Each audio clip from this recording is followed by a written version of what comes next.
here at Hood Theological Seminary. I want to pause to just say to you how delighted I am to see you. What a blessing. We have had CPE Day for a number of years now, and due to the pandemic, we were not able to have that in person. And so this is the first time in 2 years we've been able to have this gathering in not only a virtual space, but also in person. So I am really thrilled to see you. And I'm just kind of taking a moment to see you. I don't take that for granted, being able to see one another face to face. And so as we gather on today, this is a day of information sharing and a day of just kind of coming together as those who are interested in spiritual care and pastoral care and want to know more about CPE and where they can find those services. So as we enter into this space together, let us have a word of prayer. Eternal Creator, we come before you to give you thanks. For the rising of the sun to the going down of the same, you are worthy to be praised. And we thank you for those whom you have created and called to this wonderful work called spiritual care. And we thank you, God, by which we are able to gather in this sacred time, in this sacred space that we can share with one another. We pray as we gather that you will be present. Pray that you send your spirit that makes fellowship easy. And we pray that we have ears to hear and hearts to receive. Bless us and we shall be blessed. Keep us and we shall be kept. In the name of him who is able to keep us from falling, we do pray. Amen and amen. All righty, so some of you might be wondering, those who are gathered online, what in the world is CPE? And when I have a chance to share with you my story during my time to present, I will share with you what CPE meant to me and how I discovered it. But for the most part, we have CPE Day to introduce the community and to introduce those who are in school, in seminaries, in parishes, to this thing we call clinical pastoral education. See, I don't know about y'all, but I wasn't exposed to a chaplain until I went to seminary.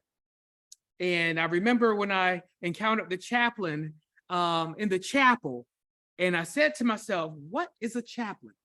I didn't have the privilege of being in the military, and I didn't go to the hospital where I would find a chaplain. So it wasn't until I met the chaplain of the chapel that I come into that space with a chaplain. And you'll hear more about my story later on. But it was in the seminary setting where I was exposed. And as a result of that, I am delighted to see that we have this kind of gathering where the greater community can also understand what clinical pastoral education happens to be. So it's kind of a pulling away of the veil. As you see chaplains in the military, you may see chaplains in institutions, in correctional facilities, in hospitals, in the fire department. You have chaplains in a number of different places. So what is a part of the training that a chaplain would receive? And how does that benefit those who are not in chaplaincy, but how does it also benefit those who are serving parishes as pastors and as spiritual leaders wherever they are? And so without further ado, I don't think I even gave you my name. My name is Clay Barrow, and I'm delighted to be your host today. And I serve as the director of the Center for Chaplaincy here at Hood Theological Seminary, and I'm also an adjunct professor of pastoral care and supervised ministry. So a number of hats that I wear, but one of the greatest joys that I have is being able to share in a day such as today, where we can gather together and learn more about CPE. So the way in which the day will flow, we will first have a presenter by the name of Bettiana Bremer, who is one of the directors in the board of directors for the Center for Chaplaincy, who is a CPE educator. And so she will come before us today to talk about chaplaincy in general and what that is, and as well as what CPE happens to be. And then after she presents, we will have Kathy Johnson, who is a senior, here at Hood Theological Seminary. And also one of my students and one who has done an internship, a CPE internship. And so she will share with you out of her experiences. And then last but not least, in terms of as a presenter, I will come back as a presenter to share with you my experiences, not only as a chaplain in the police department, but also what brought me into that particular space. And then also share with you the bridge between the academy, such as the seminary, and the parish, as well as CPE centers. And so we'll walk into those spaces together. And then at noon, we will break for lunch. And for those who are gathered in this space together, we have lunch together. We'll be able to fellowship. And then after lunch at 1 o'clock, we'll gather again, where you can hear from those who are representing various CPE centers in this region. Those who are visiting online, you can also have that opportunity to share with those of us who are here, and those who are here in person, we'll be able to share with you as well. And so we were planning on having a good day, a wonderful time to learn more from each other. And if you have any questions, please put those questions in the chat. And we have someone off site, Kelly Bryant, who's doing an awesome job helping me with this. And she will forward those questions to me, and we'll present those to the presenter. And so if you would just give me a moment to shift out this PowerPoint presentation that's loaded in the computer, and then I will load up another, and we will begin with our first presenter from Bettiana. So give me just one moment.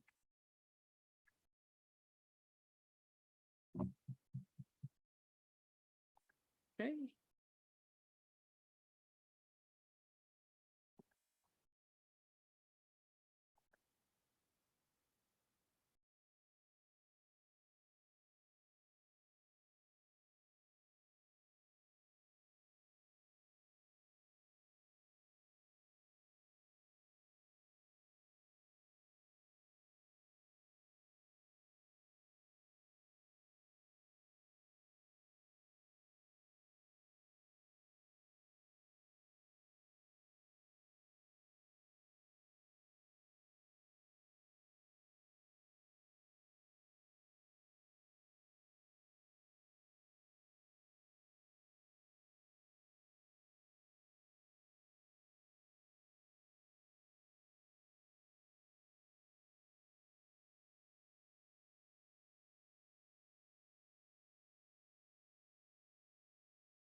Okay, give him another moment.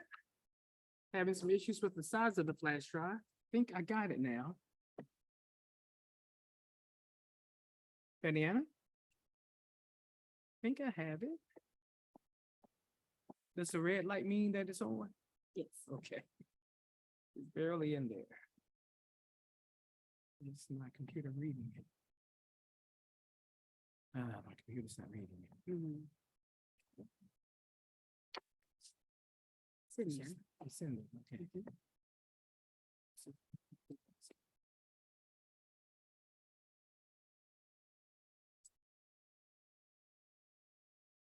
It's not reading. Okay. We'll be okay? I think we'll be okay. Okay, I can talk about CPE all day long. okay, all righty. So let me expand so that you can see those who are here. And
Okay, all right, very good.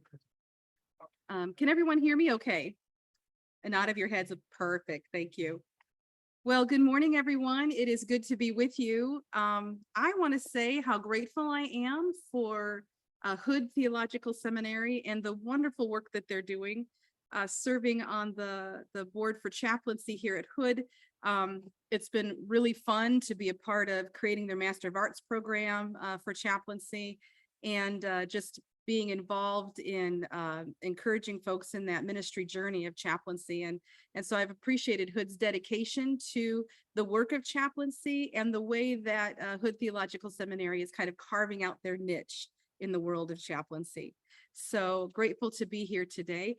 My name's Betty Anna Bremer. I'm the Director for Spiritual Care and Education for the Behavioral Health Service Line for Atrium Health. I love my work in behavioral health.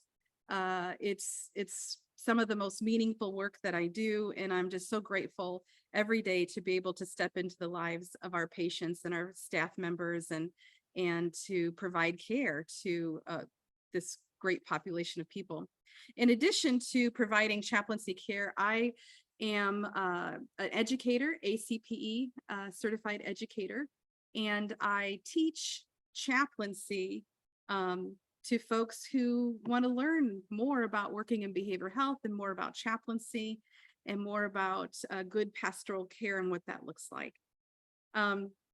Just as a note, the technology is not working, so I don't have my PowerPoint, and so I'm winging it.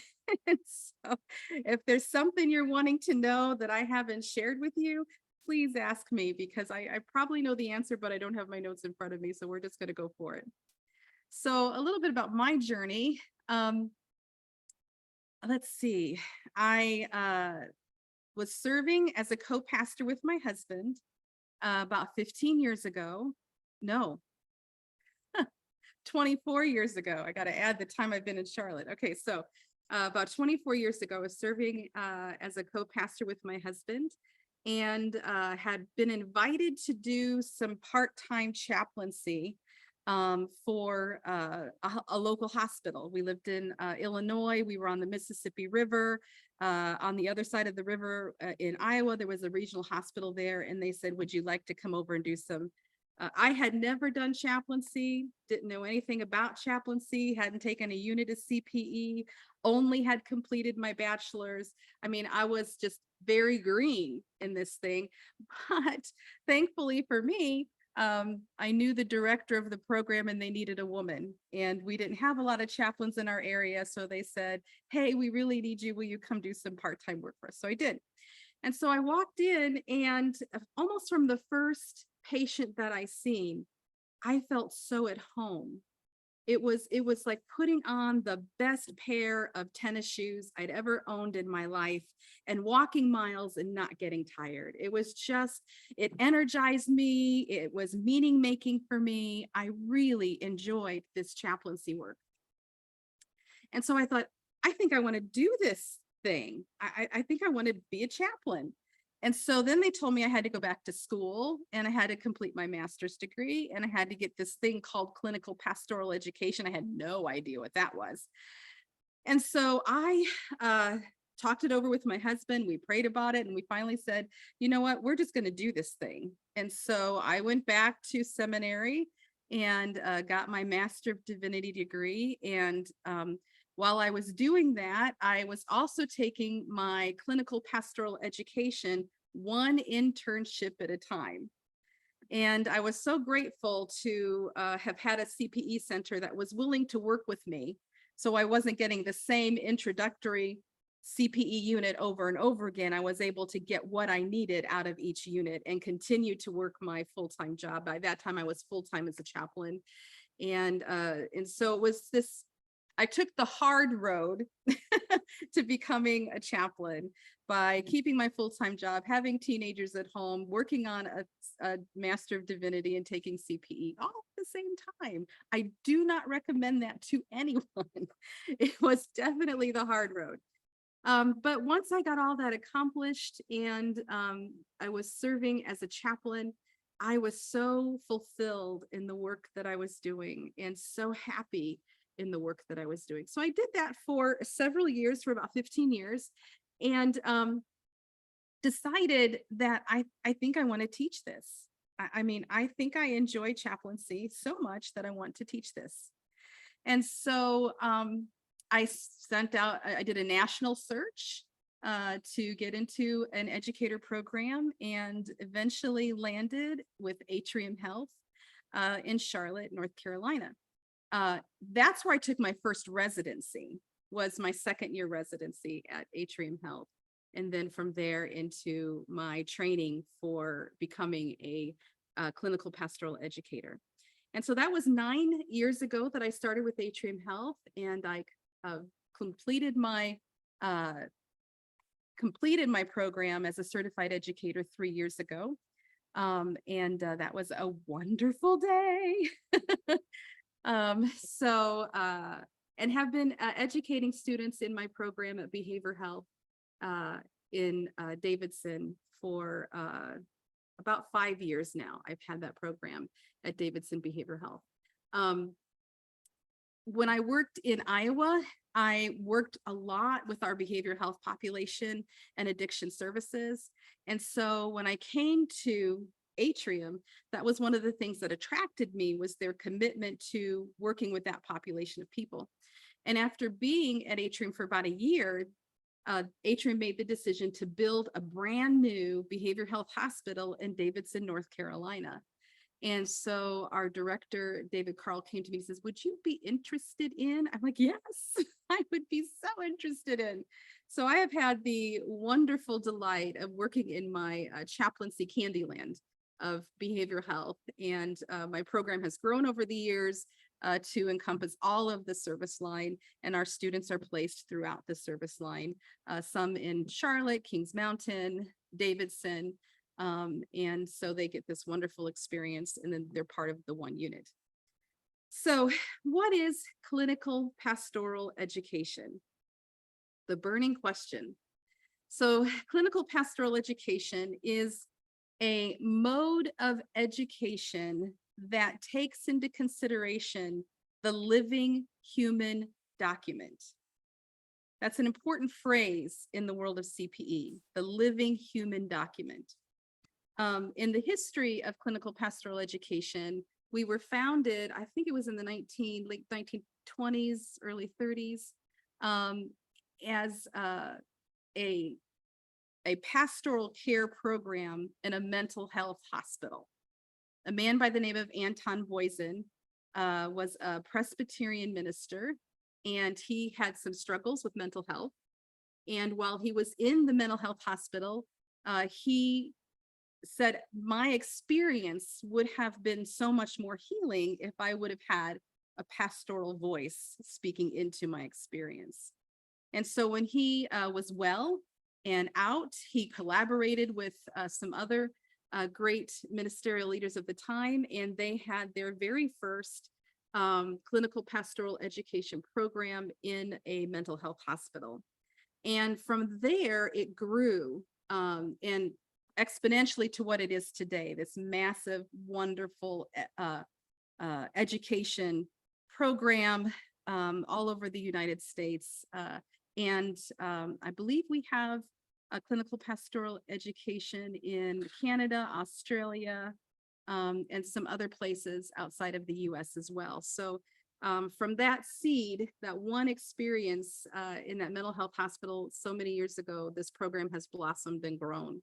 But what Anton Boysen offered was this idea that everything we need to learn about pastoral care can't necessarily be found in books or lectures. Now, there's a lot of good stuff in lectures and books, and we utilize lectures and books in our clinical pastoral education program, but our mode of education is considering the living human document. And we consider the living human document, which is our care receivers, the people that we give care to, through a method of learning called action, reflection, action. And what that means is you come into our facility, we give you a really good orientation to make you feel scared to death. And then we hand you a pager and we send you into the clinic. And we encourage you to go and make mistakes and to do great pastoral care, but also to be willing to try new things and to learn from your experiences in the clinic. And so you go into the clinic, you visit patients, you care for our teammates, you are a pastoral presence. In my world of behavioral health, you facilitate spirituality groups. You may also facilitate chapel services. So you really come into our clinic with a sense of a pastoral leader in that clinic. And you learn how to give pastoral care. So you take those experiences and you write them up in what we call verbatims. We give you places to process your pastoral care experiences in this wonderful thing called IPR. Some people call it a covenant group. Some people call it IPR. We call it all different kinds of things, but IPR is this wonderful organic space where we all kind of sit together and we talk about our experiences. And out of that kind of iron sharpening iron, we are able to learn from one another in that peer group experience. There are usually anywhere from 4 to 6 or 8, sometimes more students in your peer group. And what you do is you go out and you care for patients, and then you bring that work back. You reflect on your care for patients. You hear from your peer group and you hear from your educator what you did well, places to learn from. And then you have these new tools to kind of put in your tool belt, and you go back out and you do it again. One of the things that we like to tell folks is don't worry if you didn't get it quite right with this patient, because you'll see that patient again. Now, that doesn't mean you're going to see that exact patient again, but you will see that patient again in someone else, because what we believe in clinical pastoral education is the one most important tool that you take with you into the patient room is yourself. That's the most important tool that you carry with you into the patient's space, into your care receiver's space, is you. So how you engage with that patient, how you listen with that patient, how you are present with that patient, how you offer pastoral care with that patient, will go with you into every patient room you go into. So you'll see that patient again. Some of the things that we do in clinical pastoral education is we have didactics, and in those didactics, we give you like real hands-on clinical pastoral care skills. We have reading seminars where sometimes, currently in my unit, we are doing research articles because we want to help our students become equipped with tools to learn how to read research and to understand research. So every other week or so, they're assigned a research article for them to learn from and share with their group and talk about. They are trained in how to facilitate spirituality groups and chapel services that are ecumenical and care for people of all faith traditions. That's one of the core values of clinical pastoral education, is that we want you to be the best self you can be and bring into that space and minister to people of all faith traditions or no faith tradition. We want you to be able to be a pastoral spiritual care presence in that space to all kinds of people. So we give you some training on how to do that. We want our chaplains to be really good listeners. And part of being a good listener is understanding yourself and your own experiences. And so we do a lot of training around things like transference and countertransference and triangles and use of power, use of authority. We do a lot of training around that kind of stuff because we want you to be able to go into that room and be a good listener. And so we want you to know when you're hearing a story and it's triggering something in you. And we want you to be able to recognize, is your stuff coming up or is this the patient? And so we want you to have the tools that you need to be able to have meaningful spiritual care conversations without your stuff getting in the way of that. We teach you a lot about grief dynamics and crisis care and crisis intervention and trauma-informed care, because when a person's coming into a hospital setting, that in and of itself can be traumatic. And so we want our chaplains to know how to care for people who are experiencing trauma, who are experiencing crisis, who may be getting difficult news, or who may be experiencing profound grief and need someone to come alongside them and be present with them. A clinical pastoral education unit, it consists of 400 hours. Now, how a center divides that up can vary. So for me, we typically have around 300 hours of clinical time with around 100 hours of class time. That can vary. Sometimes it's 125 hours of class time and 275 hours of clinical time, but it's always 400 hours. That is the amount that is required in order for the program to qualify as a clinical pastoral education. Now, a lot of folks hope to become certified by taking clinical pastoral education. They may want to be certified through the Association of Professional Chaplains. They may want to be certified through the National Association of Catholic Chaplains and some of our other cognate groups that are out there. And so these groups have standards that they have set for becoming certified. The gold standard for chaplaincy education, your clinical pastoral education, is 4 units. That is what you need in order to get your application completed in order to meet with a committee to be board certified. Now, the reason board certification is important is because most of your hospitals, hospices, prisons, they're going to require that certification in order for you to get a good full-time job. Now, not everyone requires certification, but many people do. And so certification becomes important depending on where you want to go in your chaplaincy journey. Now, clinical pastoral education is a wonderful tool of learning, but it's also like in my program, I have a lot of pastors who may not want to have a full-time career of chaplaincy. They just want to learn some good pastoral care skills. I'll never forget early on in my chaplaincy career, I was standing at the bedside of someone who was dying, and the pastor was standing next to me.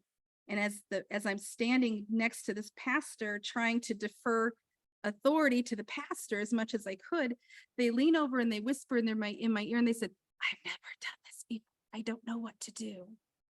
And I was like, "Oh." So I said, "Okay, well, it's okay. I got you." So I kind of led the family through some of the pastoral presence that you do at a time like that. And then I asked the pastor if he'd be willing to pray for the family, and that pastor was willing to pray.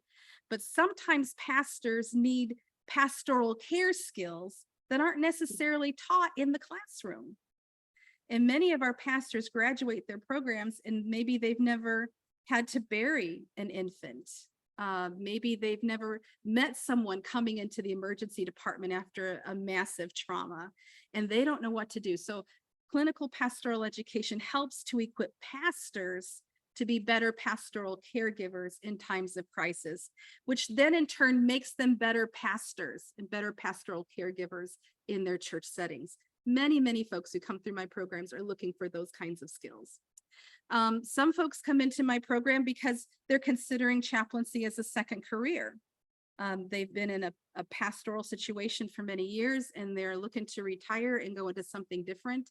And so they come into my program looking at chaplaincy as a second career.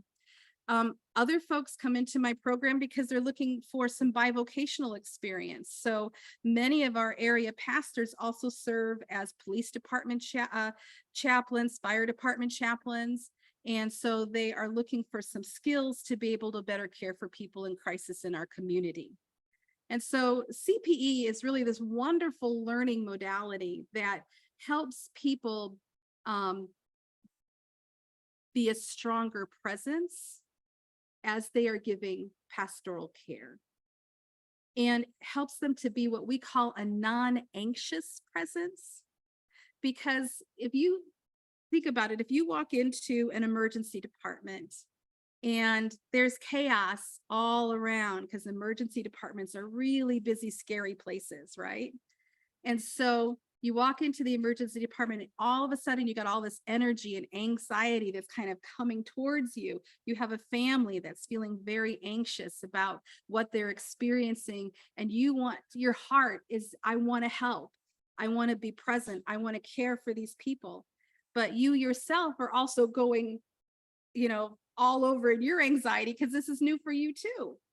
And so what we try to do in clinical pastoral education is to teach you how to kind of bring that in, do some deep breathing, get centered within yourself so that you can provide meaningful, supportive pastoral care in those situations. I have been amazed at the places that chaplains are these days. We have chaplains that serve in urban ministries.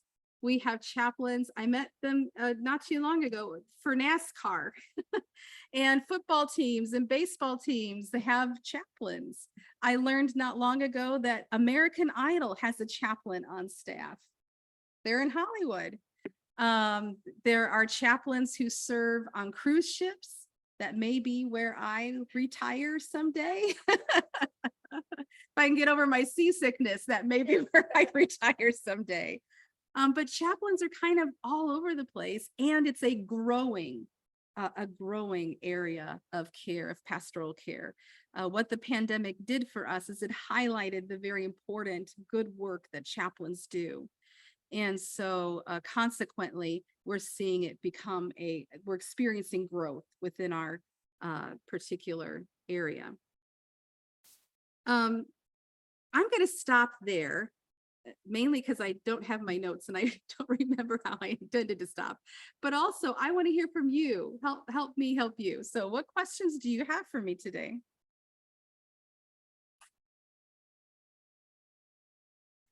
Are your courses online, in person? How do you operate as far as the fast time? That is an excellent question. So the question is, are our courses online, in class?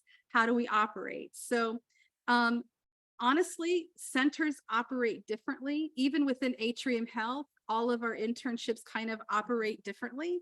So my particular program, we do classes online in the evenings, and their clinical time can be served in the evenings, on the weekends, during the day, kind of according to schedule, what works best for the person taking the unit of CPE.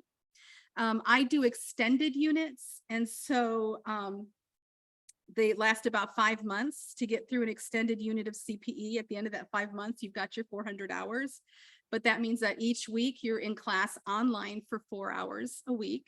We do a couple during the unit of in-person trainings, just so folks can build relationships and be meaningful peers to one another.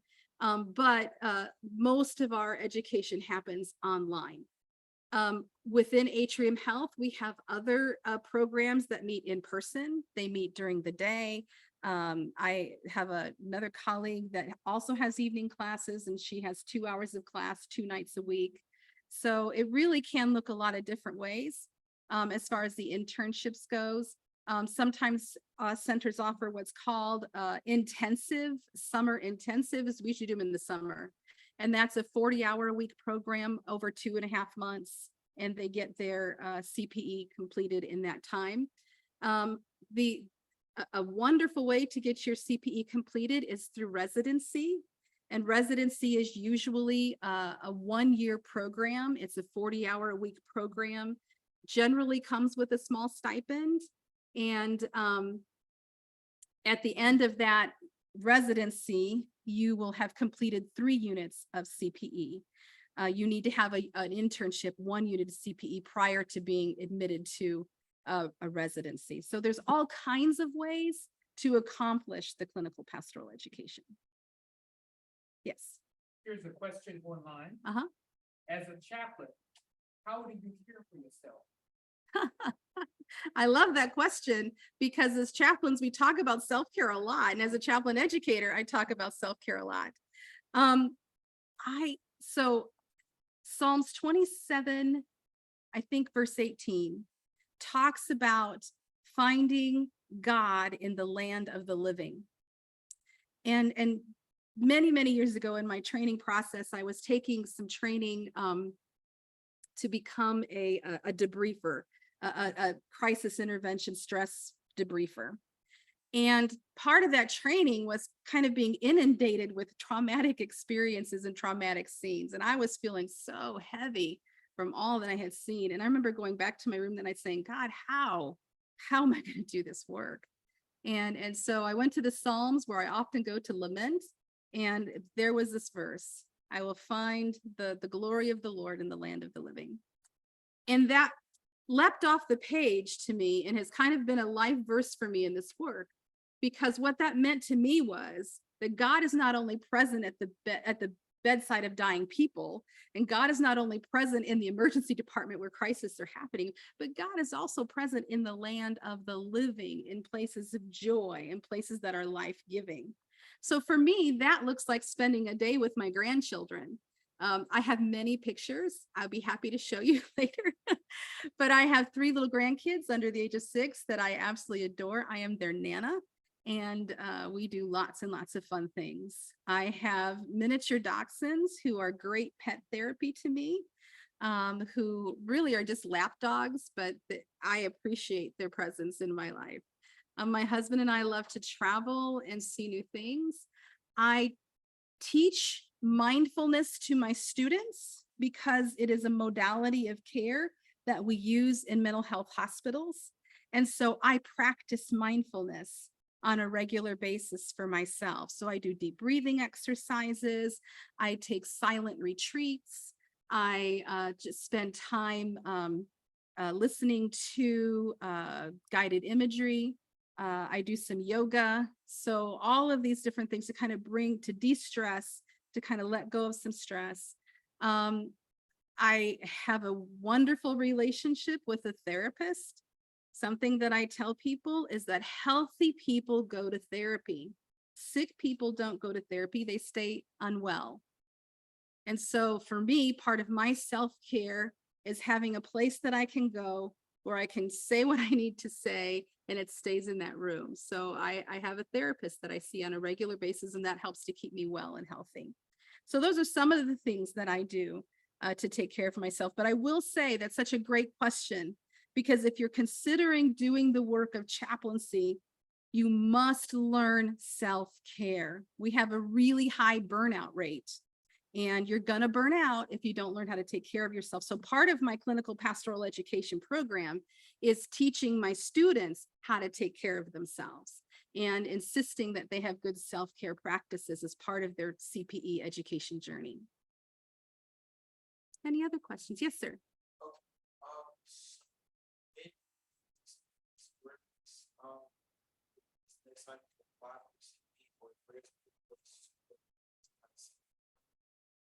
Sure. So I have colleagues here today, as some will be coming later as well, to talk about their CPE programs.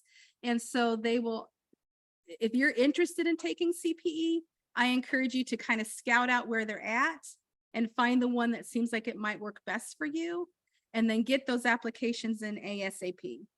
Because I'm assuming the same is true for my colleagues, but my CPE programs fill up really fast. I encourage students to get their applications in really quick. As soon as you know you want to do it, get an application in. Yes, sir. 2 questions. The first one being, once accepted into a CPE program, when will the tuition fee be due? And the second one is, when will your next class or when will your next unit begin, as an intern? Sure. So my next unit begins in April. But it's almost full. So if anyone has interest in that, they should get their application in very quickly. We do have other internships in the community and others representing other hospitals here today who also have internships. So you might check in with them as well. As far as tuition goes, every hospital system is going to have their policy regarding this. For us, you have to pay a $75 deposit with the application, and the balance of that is due the first day of class. Now, if there is a hardship there, I can work with you in taking monthly payments or something like that. But that is a discussion. It has to be a discussion or a payment on day one of class so that we have a plan in place. Yes, ma'am. Just in terms of working with Mhm.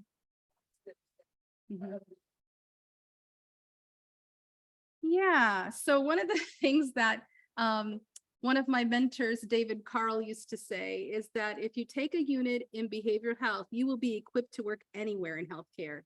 But if you take units anywhere in healthcare, that doesn't necessarily equip you to be a chaplain in behavioral health. And so some of the things that are unique to us is our orientation process. All of our students get what's called CPI training. It's from the Crisis Prevention Institute, and it helps them to learn how to de-escalate patients that are starting to get anxious. It also teaches them how to protect themselves if a patient should decide to become violent, which I will say I've been doing chaplaincy in behavioral health for over, well, 18 to 20 years now. I've never, ever been threatened in any way by a patient. However, I believe it's always possible. So I want to make sure that my students are always equipped to be able to handle themselves in that situation. We do in my unit do a bit of study around mental health disorders.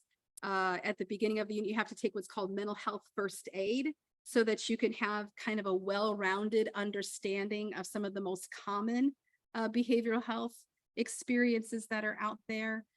We do, like in our verbatims and in our process notes, I ask students to use clinical language when talking about their patient diagnosis and to learn how to use that clinical language and to research those diagnoses so they can have a better window into caring for their patients. And then a lot of my didactics have to do with issues regarding mental health care. Mhm. Any other questions?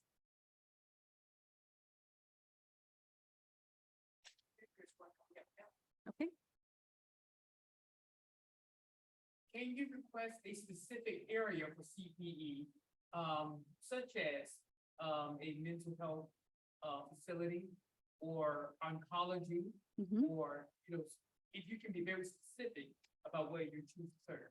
Absolutely. So I know within Atrium, and my assumption is in other organizations as well, you can list your preference of where you'd like to do your CPE. That doesn't mean you're going to get your preference, but it does mean you can request your preference. Oftentimes preferences are based on where we have need and where chaplains are able to go. So I think absolutely creating your CPE application in a way that you're being very clear on what you hope to experience and where you hope to be placed helps us as educators know where to place you. I know if you were taking a unit at CMC Maine, it would be really helpful to know if you had a passion to work with oncology or hospice or palliative care or pediatrics, because that would help us to know what clinic to place you in. And so I think that's as forthright and as self-aware as you can be regarding that is really helpful to you when you are applying for CPE. Mhm. Well, thank you so very much, Diana, for leading us off today with Yeah. as our first presenter. Sure. We will take a brief break for about 10 minutes. And then when we return from our break, then we'll have our second presenter, Kathy Johnson, who will share her perspective as someone who recently completed her internship. Wonderful, And also finishing up her work here at the seminary. wonderful, Thank you so wonderful. very much. And how long was our break again? 10 minutes. 10 minutes. Okay, thank you all.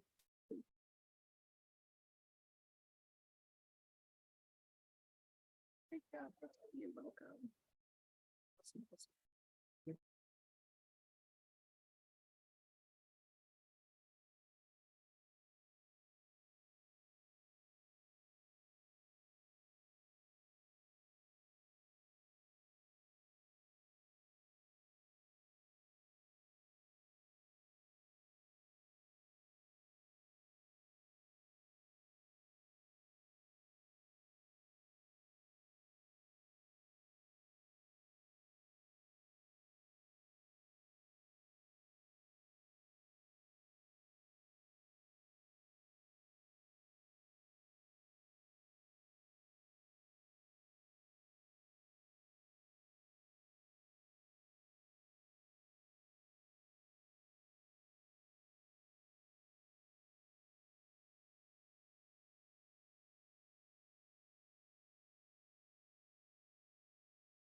Okay, everyone, I think that was a quick 10 minutes, but we are ready to get started back again.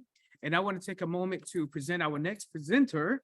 But she's one who doesn't need a official introduction, as she definitely can speak for herself. But this is Kathy Johnson, who is has been served as a president of the SGA here at Hood Theological Seminary, who is about to finish her sojourn through the school, who happens to be one of my students right now. We're delighted that she's here and we'll talk about her experiences as a student here at Hood, as well as during her internship at Wake Forest Baptist, wasn't it? Yes. All righty. Well, I'll present to you Kathy Johnson.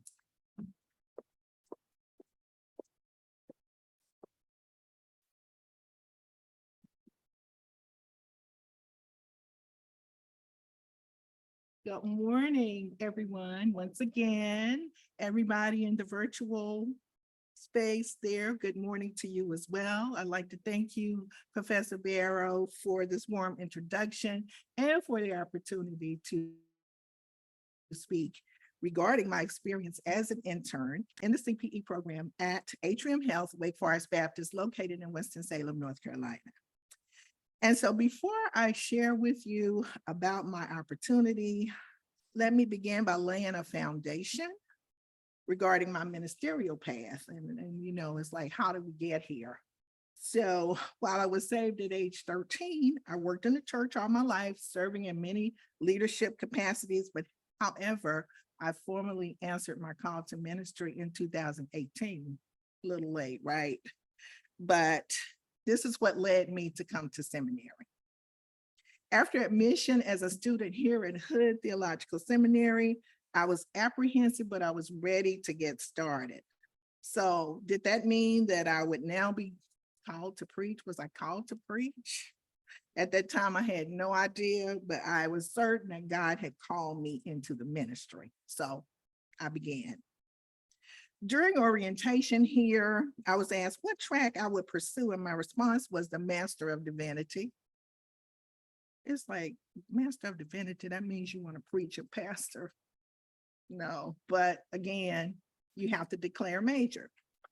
I decided to take 9 hours my first semester, which was very ambitious for me. However, as my journey continued, I was drawn to register for elective classes such as theories of human development and personality, chaplaincy, and crisis intervention, which were taught by Professor Mac Wallace. He served to share about his experiences, and I desired to really find out more about it. Some of my classmates in these classes were already serving as chaplains as I learned about the important role of a chaplain and their functional duties. I just wanted to pursue that. In my opinion, these initial classes confirmed that God was calling me into this specialized ministry, chaplaincy. I initially met with Professor Wallace and Dr. Barrow. I met with him as well, and later Dr. Karen Owens, and they provided me the information that I needed and encouraged me to explore CPE in the hospital setting. Next, I applied for an internship with Cone Health, Alamance County, Cone Health, Greensboro, and Atrium Health, Wake Forest Baptist. Cone Health was not accepting applications at that time. However, Atrium Health, Wake Forest Baptist contacted me, and following an interview, I was selected as one of 17 applicants to start as a chaplain intern beginning August 2021. You may recall that we were still in the midst of a pandemic, and the hospital was not necessarily the safest place to be, at least not in my mind. However, I understood the call from God and accepted the position with great excitement and anticipation. So the program itself, there were 5 interns in my class, and Betty-Anna, I think you mentioned sometimes there are, 5 to 7, but in my case, there were 5. And I was a part of the congregation/hospital-based level 1 CPE program. And we served together for both the fall and spring semesters. In terms of the makeup, two of my fellow interns were pastors. One was a hospice nurse, and one other served on the church ministerial staff along with myself. Our faith denominations included Baptist, non-denominational, Presbyterian, Methodist, and Catholic.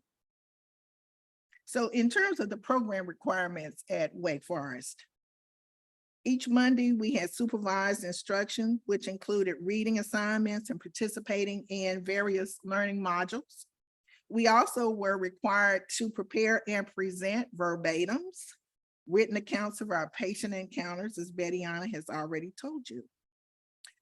In these classes, we received feedback, the good, the bad, and the ugly. This feedback helped us to determine our strengths, and my supervisor called it growing edges, not weaknesses. Interns were also required to complete 300 clinical hours, roughly 10 to 12 hours per week, but we were allowed to set our own schedules, which was helpful to me, and I'll tell you why a little later. All interns were assigned to a specific unit within the hospital, and a resident chaplain also served as our preceptor, mentoring and helping us to navigate through any issues which we encountered. Additionally, we were required to schedule a one-on-one meeting with the supervisor where we discussed our concerns, our challenges, and our fears. The feedback received was very helpful in my transformation. So let me describe to you a typical week. I was assigned to the cardiac unit and encountered patients of various faiths and non-believers as well. My role was to visit and provide support and encourage families, patients, nurses, administrative staff, and other essential workers. I supported patients who were anxious about surgery or who had received a poor prognosis on their medical conditions. I encouraged patients and their family members which were facing end-of-life decisions, and prayed and consoled families who had lost loved ones. Patients would often share very intimate details about their lives. Many were alone and needed compassion and a listening ear. Some wanted assurance that the Almighty God still loved and cared about their situation. Often I left the hospital drained, but the next morning I arrived restored and ready to meet with the challenges of the day. So what were my challenges? I want to tell you. The call to professional chaplaincy is challenging on many levels, theologically, spiritually, culturally, and emotionally. So I had three challenges, top challenges. The first one was time management. Number one, I was a full-time student here at Hood Theological Seminary with homework deadlines. Next, I served in a leadership position as the SGA president for a period of my internship with more deadlines and more obligations. I had just been admitted as a licentiate for the AME Church, and my pastor shared that she expected me to preach the word. More pressure. I worked a full-time job, which required time-sensitive submission of proposals. I worked at North Carolina A&T in the Division of Research. And so balancing my time in order to meet the 300 clinical hour requirement was critical. The next challenge I had was emotional fatigue. Supporting families who have lost a loved one, that was probably the biggest thing for me. And there was an example where as soon as I arrived on the unit, the nurses came running towards me to let me know that a patient had just died. And they said, "We need you to come." I said, "Okay, I'll be there." And so first I had to deal with the nurses because they were torn to pieces. And then they wanted me to go in and see the body. Well, the family was on the way. So I said, "I'll just wait until the family comes." But I was glad I did peep in. This was my first time ever doing this. And the lady who had passed, she I could tell she was at peace, and that definitely helped me. So when the husband got there and the mother and the sisters, I treated them in the way that I would want to be treated. We've all lost loved ones. So I just put myself in that position, and it was fine. It was sad, but it was fine. And they received the care that they were given. Also, in terms of emotional fatigue, providing the gift of presence to those going through the dark night of the soul. That's one of the things that my professor impressed upon me. People are going through the dark night of the soul who are in the hospital. Those going into surgery, or those who have received news that there is no hope for their condition. So that can be somewhat draining, because you're trying to help them to get through this period in their lives. The last of my challenges was realizing that I can't fix it, even though I want to. Chaplains face the challenges of providing loving care to all they encounter, but just know this: chaplaincy comes to you as a chaplain. Following up on patient concerns, which were often legit, caused me to stand in the gap as an advocate to resolve issues, which involved discussions with nursing staff. Sometimes I had to speak with a social worker and or family members. Here I developed professional relationships and learned how to work effectively as a pastoral member of a multidisciplinary team. Because when you go into the hospital, your presence is just as important, and your job is just as important as the doctors and the nurses and the social worker. So you become a part of that team. Yes, I often had to take time to encourage the nurses, the CNAs, and other essential workers. They too are fighting a hard battle with stress, depression, and anxiety, and they also need our support. Working in this particular setting gave me an opportunity to see behind the veil, to see beyond the curtain. Most of the times we're on this side and we see what's going on, but just being a part of the team let me see just how hard these people are working. They're working as hard as they can. I can remember one nurse who had shared with me that her children hated her, and she was so distraught. So she and I had to have a counseling session. I'm not even a counselor, but you do what you have to do. In another situation, a young CNA shared about the recent loss of her dad, but still continued to do her work with the spirit of excellence. So as we encounter people in those settings, we keep our chaplain hat on at all times. My takeaway from the CPE experiences: as a clinical pastoral care was my opportunity to experience daily encounters with people in a hospital setting. It provided me the opportunity to utilize the spiritual gift that I have been given by the Holy Spirit.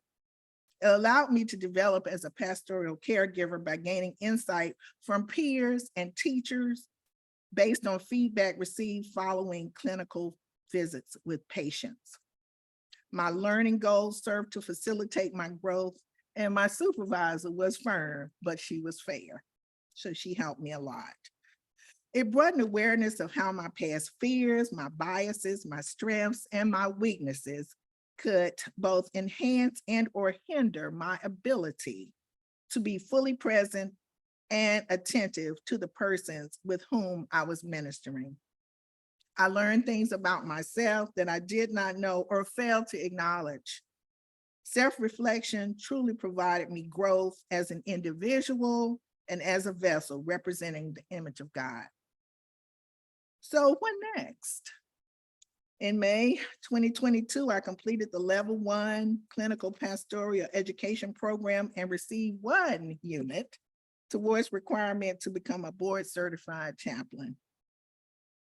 I also received 6 credit hours towards my required hours for graduation, which I look to experience with excitement May 2023. As a result of my internship at Atrium Health Wake Forest Baptist, I was encouraged by my supervisor to apply and was selected for a position as a full-time resident chaplain. I was one of 7 persons selected. I was excited but concerned because it required 40 hours a week. I had just retired in January of this year. It also required on-call weekends and scheduled overnight stays. This position also included a stipend and health benefits. That was very attractive. But while I started the position recently, August 28th, 2022, I was only able to hobble through the first 2 weeks of orientation. I withdrew from the program to allow myself some additional time to heal from a major injury sustained on my last day of class as an intern at Wake Forest Baptist Hospital. And I've struggled in terms of should I share this or should I not, but I felt like I needed to share this piece with you. As my classmate and I were crossing the street on the very last day of class to get to our vehicles, one of the young hospital employees was leaving and she failed to see us. We were struck by her vehicle where we were both injured. While no surgery was required, I suffered a broken leg. My left leg was broken, and my recovery has been a process involving rehab and changes in my daily routine. My colleague suffered breaks in both her legs, and she is still in recovery. But I share this to say this. When this accident occurred, Faith Health, which was the office that houses Chaplaincy, they were on the scene. They were right there. They stayed with us. They prayed with us. They took care of my family, both our families, just to make sure that they were okay. And this is a very significant example as to what we do as chaplains. We do provide spiritual support and encouragement. And so I had a chance to feel that. While I had been a chaplain for a whole year, I had to feel that. I had opportunity to feel that and to experience that because I was the one who was laid up.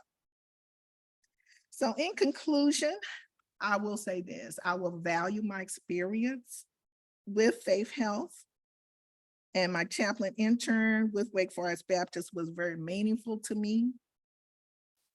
So meaningful that I'd like to leave you by reading a poem, which for me captures the essence of my work as a chaplain. And it is called Dare to Be, a poem by Steve Maraboli. When a new day begins, dare to smile gratefully. When there is darkness, dare to be the first to shine a light. When there is injustice, dare to be the first to condemn it. When something seems difficult, dare to do it anyway. When life seems to beat you down, dare to fight back. When there seems to be no hope, dare to find some. When you're feeling tired, dare to keep going. When times are tough, dare to be tougher. When love hurts you, dare to love again. When someone is hurting, dare to help them heal. When another is lost, dare to help them find their way. When a friend falls, dare to be the first to extend a hand. When you cross paths with another, dare to make them smile. When you feel great, dare to help someone else feel great too. When the day has ended, dare to feel as if you've done your best. Dare to be the best you can at all times, dare to be. I pray that God will reveal to you, if you're interested in this, I pray that he will reveal that to you. And again, if it's chaplaincy, you have all the experts here today. Please speak with your professors, Dr. Barrett, Dr. Owens, Dr. Wallace here at Hood, and they will definitely be able to provide you guidance. Thank you so much.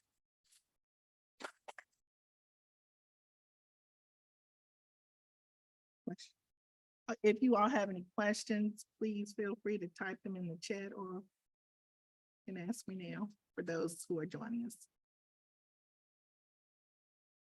What was the most significant learning? For me, I think it was the biases that I bring into the room. I continue to get triggered as I would meet with patients and have those experiences, I was like, why am I being triggered? This is not me. This is not me. This, even though it happened, similar things have happened to me. Why am I being triggered? The fact that I was placed on a cardiac ward, my grandfather died of a heart attack. My uncle died of a heart attack. All these were sudden deaths. My dad experienced a heart attack. So I was like, okay, God, I guess all of these things are ordered, but I continued to get triggered. So I think that was the most significant thing. And my supervisor helped me to understand, even though you experienced that trauma then, that's not now.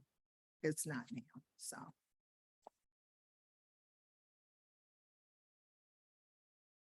Seeing a lot of individuals basically say thank you, and very helpful to hear your perspective. Thank you. But now they can simple question. Okay, thank you all.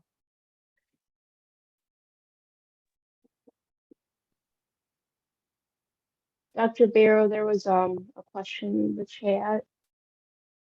Okay, thank you.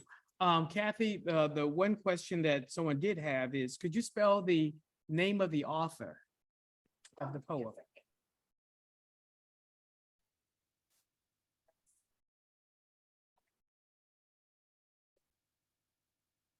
Let me place it in the chat. Hold on for 1 second. Friday to everyone.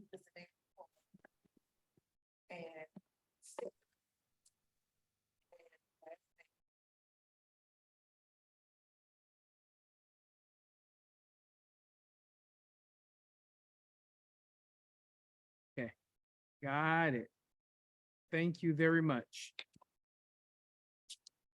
Okay, well, last but not least, I'll present and share with you a bit before we have our lunch break. And again, my name is Clay Barrow, and I am a faculty member here at Hood Theological Seminary and the director for the Center for Chaplaincy. And I want to share with you a little bit about my journey into this particular world and how the intersection between the academy, CPE, as well as parish ministry, how they kind of intersect, at least they have within my own experiences. My journey towards CPE began as a seminarian. I will never forget when I graduated from the University of North Carolina, Chapel Hill in 1993.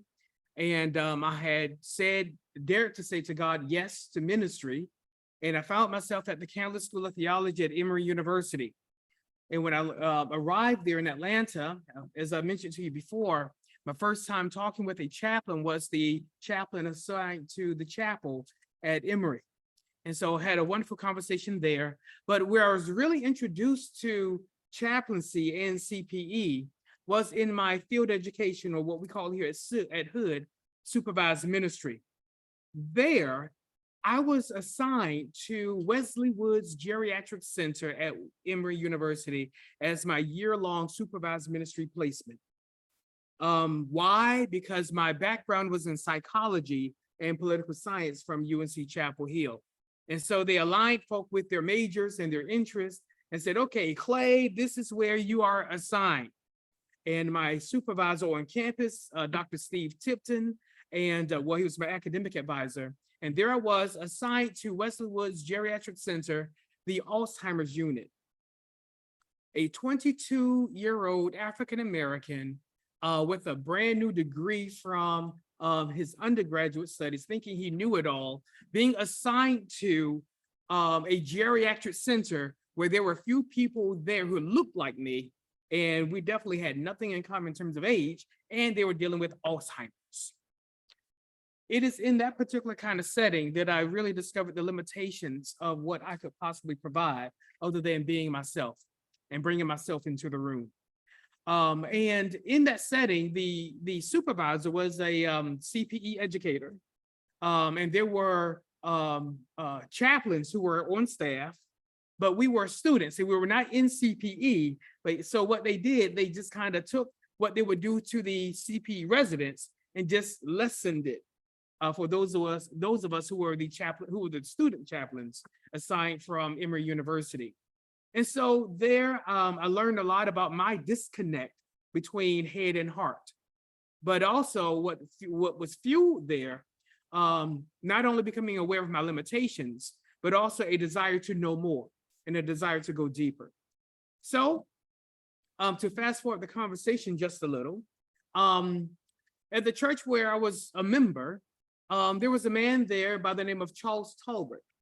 Charles Talbert was a correctional chaplain, but he was also a police chaplain.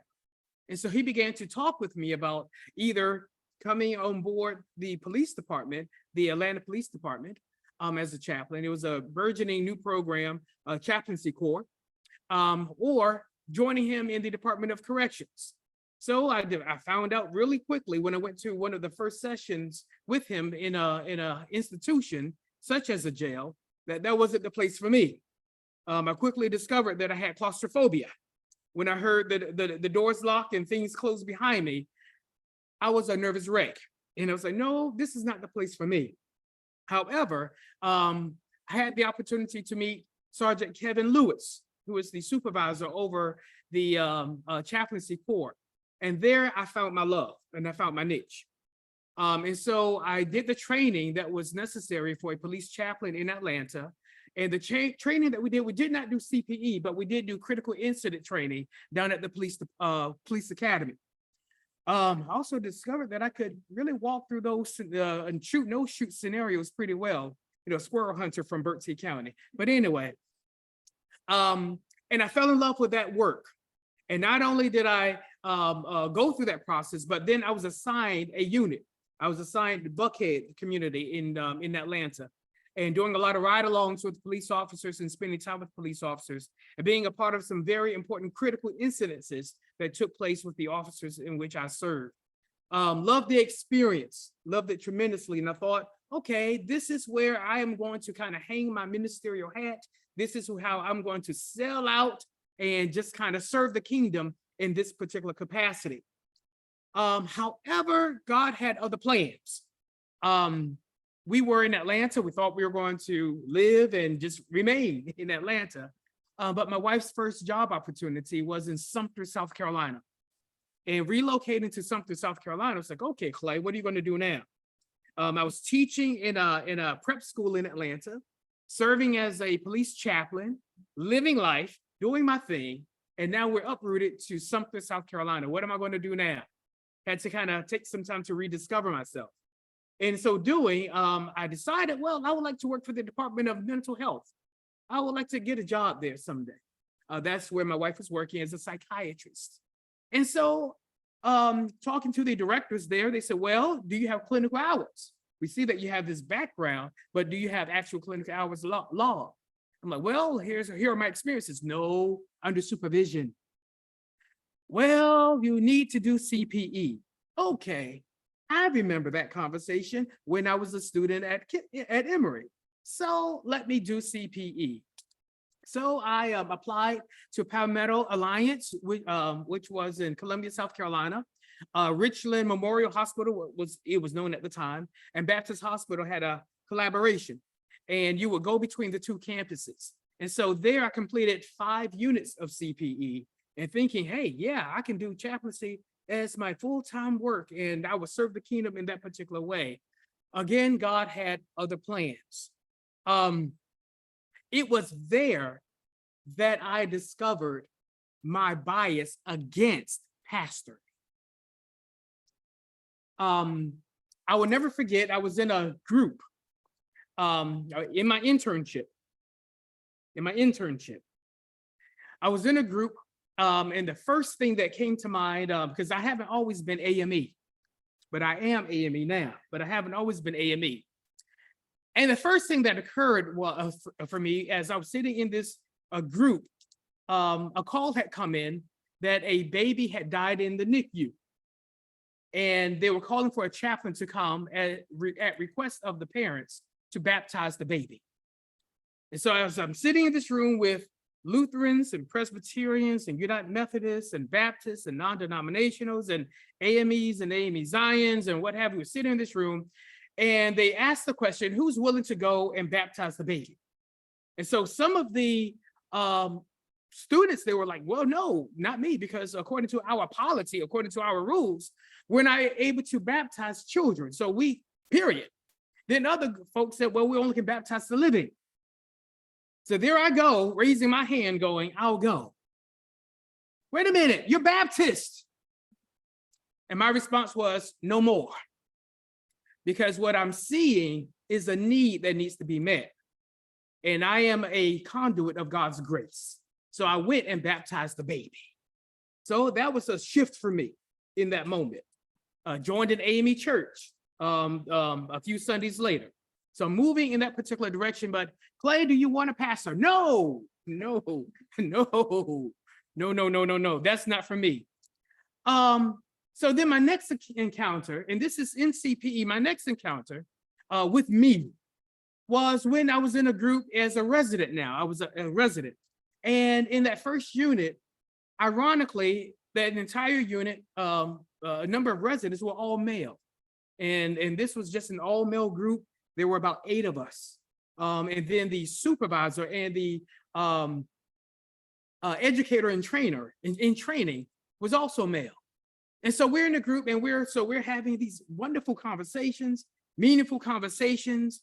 We are crying together. We are becoming angry together, and all of those kinds of emotions that we tend to sometimes hide from women when they're in the group. And so we were having locker room conversation in a clinical way. And so when someone challenged me and said, Clay, why aren't you pastoring? Because we identify gifts that you seem to be avoiding. I gave my response. And then I will never forget what the educator in training said. And this is a man by the name of Robert Freeman. And he said, Barrow, I thought you were a man.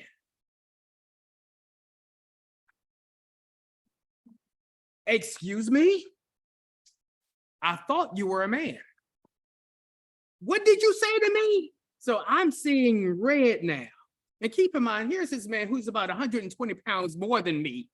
But I'm looking at him going, you said what to me? And I'm angry. I'm enraged because he challenged my manhood. And he said, you describe for us why you refuse to say yes to pastoring by creating an image of what a man is who serves as a pastor. If you are a man, you define yourself. All of my bravado, all of my anger suddenly left, and I was humbled by the very fact that I came face to face with what I was fighting against and what I had created as an image to fight against to keep myself from moving into something that I would be in love with. So I wanted to create my own path as opposed to following God's path. But it was in CPE that I come face to face with that. And so after having that moment of awareness and catharsis, then I finally said, okay, God, yeah, if this is what you have for me, it's not my path, it is your path for me. Then I finally said yes, and then got into the process so that I would be ordained and then sent out to pastor a church. So part of what CPE did for me, it helped to confirm and reaffirm and challenge me in my call to serve. Okay. Now, in terms of the segue into academia, teaching has always been a part of my calling. I've always taught, and having the opportunity to teach again is something that I crave. For me, teaching is like breathing. If I'm not teaching, I'm not breathing. And so it's just a part of who I am, and needing that way of exercising my gifts and graces, as well as connecting with that which God had set before me to connect with. And so what we do here at Hood, we provide the academic arena and the academic setting by which you can study pastoral care and spiritual care. And so though you're not able to log in clinical hours, we're able to teach what you oftentimes learn in the didactics at a CPE center, or the readings that you have. And so you learn a lot about the living human document by studying Charles Gurkett. I oftentimes will bring that book into class.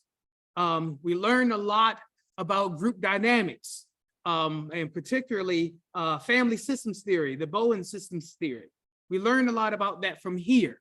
And so here in this institution, not only do we have classes on pastoral care, but also those same skills that I learned in CPE, I bring into supervised ministry as well, where you also have to write verbatims, and you also have to write your ministry reflection reports, where there's some kind of incident or some kind of issue that has sparked ministry or became ministry for you, where you felt it necessary to write about it and to analyze it. And so here we also teach one how to engage in theological reflection. And so we're not doing all of the introspection that takes place in CPE, but we do teach a lot in terms of the theories behind theological reflection and why is that necessary. And so how does that translate over into the parish? I'm so glad you asked.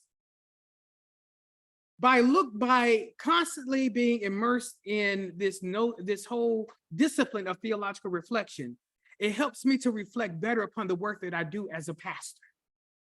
And it helps me to be more present with my parishioners, where I am a term that I've coined in the classroom setting, engaging in wound-to-wound care.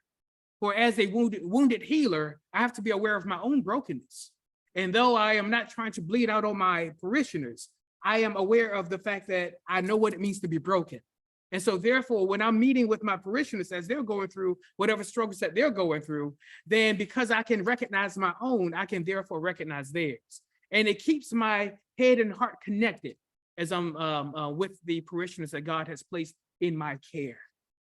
And what else happens? Oh, here in the seminary, we have here not only a Master of Divinity where your specialization can be in pastoral care, but we also have a Master of Arts in Chaplaincy, a Master of Arts in Chaplaincy.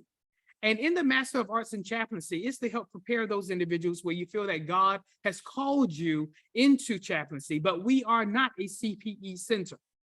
We do not provide the clinical hours. So if you want to pursue that particular degree here at the seminary, you would still need to do at least one unit of CPE at a CPE center while you do the academic work here. And so I want to bring some clarity to that particular piece, and also to encourage those individuals who wish to continue your Master of Divinity and you want to dive deeper into this area. We have some very competent and capable individuals who are on faculty here who will provide the theoretical, the academic approach to doing pastoral care, but also some field education experience where you bring in what you're experiencing in your parishes or wherever you are serving. You're bringing that into the classroom and we're talking about it. But there are two very different processes. And so, but this is what we do in the academic setting. And so as I conclude my official statements, yeah, I had a PowerPoint presentation here too, but since no one else presented one, then I decided to hold back on mine. Part of what keeps me honest in the pulpit is the ability to reflect theologically on what I do, then self-reflection, as well as self-differentiation. And so the academic approach, as well as my experiences in CPE, helped to equip me for the congregation in which the Lord has blessed me to serve. So there we have it in a nutshell. So at this point, I would love to hear some questions.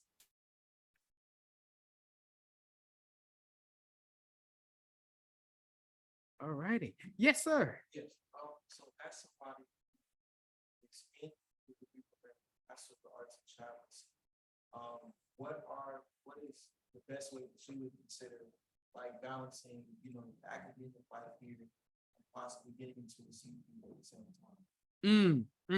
That's a great question. Some students pursue the extended unit, as Betty Anna shared with you, where you can stretch out your internship over a 5-month period. When I did my internship, I had nothing else to do. And so I did that within 2.5 months during the summer. And that particular program, they did not offer an extended unit. You had to do everything within that particular period of time.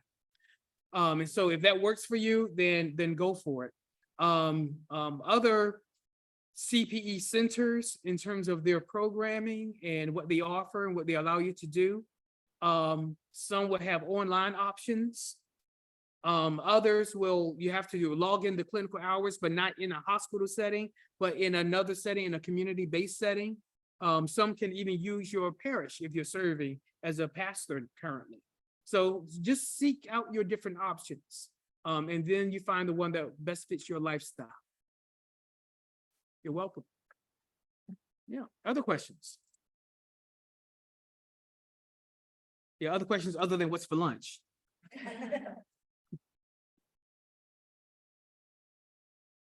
Okay. Well, hearing no other question and seeing nothing in the chat box, I think that given the fact that you're still Dr. getting Bear. lunch prepared, it might be Dr. a good Bear. opportunity. Yes, I'm listening. Did you see the question, for Betty Ann? Yes. Or the answer that after lunch, maybe? Yes, indeedy. Okay. And what I was going to say, I think that because of the time that we do have, we still can have some of the senators to go ahead and present if you wish, to talk with the body that has gathered about the programs that you offer. And because Benny, I know one person is particularly asking, how many seats do you have left? Because they're really interested in coming to where you are. And I will share with you, when I did CPE, because of the program that I was a part of, we were in different places. And so I did a unit in the Behavioral Health Center. Then I did a unit on oncology, and I did a unit in the NICU. And then I love the trauma stuff. My first day on the job as a chaplain resident, I will never forget it. It was September the 11th, 2001. As soon as I received the pager, we started getting these messages in the on-call room as we were gathering for debriefing and the handing off of the pager. We used pagers in those days and not cell phones. And as I received the information that there had been an accident in New York, I received the pager and I went to the emergency room, which was always my first place in going on my round. So I'll start there and then work my way up into the hospital. And working with those who are most critically in need as I worked my way into the hospital. And as I was there, everyone was glued to the television screen. And I watched. And so there you have the first tower that was on fire. And then as we watched the screen, in comes the second plane. And everything in the hospital just shut down. Folk were wondering what was going on. And here I was, this chaplain resident now, who only had one unit of CPE over a 2.5-month period. Now I'm dealing with this massive trauma that we're dealing with as a country and as a world. Talk about baptism by fire. And what that did for me, it actually created a PTSD in me where I could not fly for about 11 years. Flying was something that was too intimidating. Even hearing planes go overhead scared me because of the issue of control and just the replaying in my thoughts in my mind. Imagine being in the airplane and you can't you can't turn it around and you know that you're going to die. That brought a whole lot of issues, and it took a long time before I could actually fly without having to take some kind of medication in order to sit in my seat. So, just want to share that with you. Yeah, I'm better now. All righty. So if we could have, let's see, Wake Med, would you like to come? Awesome, awesome. So we're going to hear from Wake Med and Leslie. Number. Okay, I don't want to mess that up. Yep, that's sorry. okay. I'll say it. Okay. Hello, everyone. Hello, hello. Hi, everybody who's here. Hello. My name is Leslie Nambo, and I am a certified educator for ACPE at Wake Med Health and Hospitals in Raleigh, North Carolina.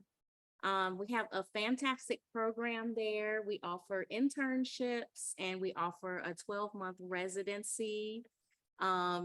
We are designated as a level 1 trauma hospital, and we have the 10th busiest emergency department in the United States right now. So for folks who are interested in learning about crisis care, trauma care, we have lots of opportunities to develop skills in that regard. We do a lot of staff care. I think every hospital in the world probably right now is doing a lot more because of the pandemic. And so we provide care to our staff so much. I think it's probably tripled in the past 2 years or so. And we have all of the clinical contexts that, you know, our communities are living with. We have cardiology, we have behavioral health, we have peds, women's, we have a wonderful rehab program. Wake Med is a not-for-profit hospital, meaning that we provide care to folks regardless of their ability to pay. And so we're really proud of being able to offer care to folks who are unhoused or folks who are living with different mental health situations. Wake Med is incredibly generous with the community, and the community is very generous with us as well. We enjoy a lot of financial support, and we enjoy a lot of volunteers. People really are proud to invest in Wake Med. And to me, people know when they're being loved. People know when they're being cared for. And the community is showing us that they appreciate the care that they receive. And we have a handful of chaplains. We have a really great bereavement services program where the coordinator offers grief groups to the community for free in English and Spanish year-round. We have an advanced care coordinator who helps staff and patients and families talk about their care needs and wishes when they're no longer able to make decisions for themselves. And we just now got a chaplain placed in a community health facility that's going to provide care to folks who don't have access to insurance or financial means to pay for their medical care. So that's kind of like the heart and soul of Wake Med. We have internships, as I mentioned, as well as a 12-month residency. I'll invite folks who are interested to check us out online, Wake Med Spiritual Care Department. All of our application is housed online. And then our unit dates, our internships kind of mirror the academic school year. So we'll have one internship over the fall and one over the spring. That's part-time. It's about 20 hours a week. And then we have the intensive summer unit that will go from June to August. In addition to that, we have an extended unit, as several folks have mentioned. Some hospitals have an extended unit. We have one at our Wake Med Cary campus. That is a level 2 hospital, level 2 or 3 hospital. So it's not a trauma hospital. It functions more like a community hospital. And we offer one unit over the 2 semesters.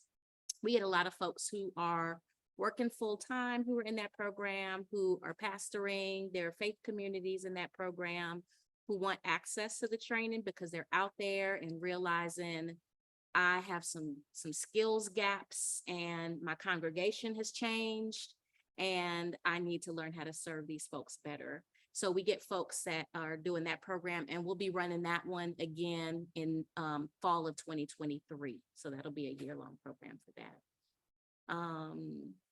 Yeah, I think that's the kind of Wake Med in a nutshell. When people ask questions about our culture, I tell them that we are skillful, we are kind, and we are silly. And so we are really, really goofy. And I think that's one of the ways that we take care of ourselves. in the midst of all of the trauma that we're providing care for. And so it's a fun place to come and dance and sing and eat and play games. And we really lean into the restorative practices to help us to be well and ready to be able to provide care to folks who are in crisis and trauma. So that's Wake Med. I'm happy to answer any questions if anybody has one. You can get all of our program information, like I mentioned, online, so folks are welcome to check us out on our webpage. Do you have your web address that you can type into the chat? It's wakemed.org. Okay, And you can search for spiritual care. thank you. Wakemed.org, and then you can search for spiritual care. Is that my computer? You might want to send it to everybody. If you Okay, go let's to the see. name. Mhm. Everyone meeting. Here we go.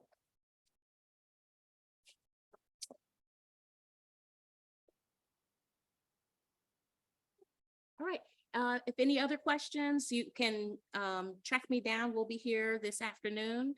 And then folks here will have my contact information. Happy to answer any questions. All right, and there is one question, well, there are two questions for you that are coming in right now. Go, that's a good question. So right now, we do have all of our training happening in person. And so that is different from some of the other programs. And so we are hosting our education in person, and then our clinical care is happening on site. We do have a lot of flexibility with clinical hours. So we are trying to make this training available to folks who are working full time and who have lots of other responsibilities. So we allow our chaplains to do their clinical hours in times that are conducive to their schedule in the evening and on the weekends. Our on-call experiences are 12-hour shifts, and we pay our interns $100 for every on-call that they serve. And we don't have any on-call requirements on Saturdays or Sundays. That's one of the ways that we take care of ourselves and our students and staff. We have contract chaplains who come and who carry the house for us on the weekends. We also have contract chaplains who help out during the month and week. So it's not just students who are carrying the clinical load. So we do everything that we can to help people who are interested in participating to participate. So if anybody has any logistical kind of questions, please call me before you count yourself out, because we might have some ways of working things out to help people to participate. This is a really great training program, and the more people that have access to it, the better. Okay. I think there's one more question. Someone said that they live about an hour and a half from Raleigh, and would they be able to complete some of the training online? Right. So Really, yeah, somebody's asking about doing some of the training online. Right now, we're doing all of our training in person.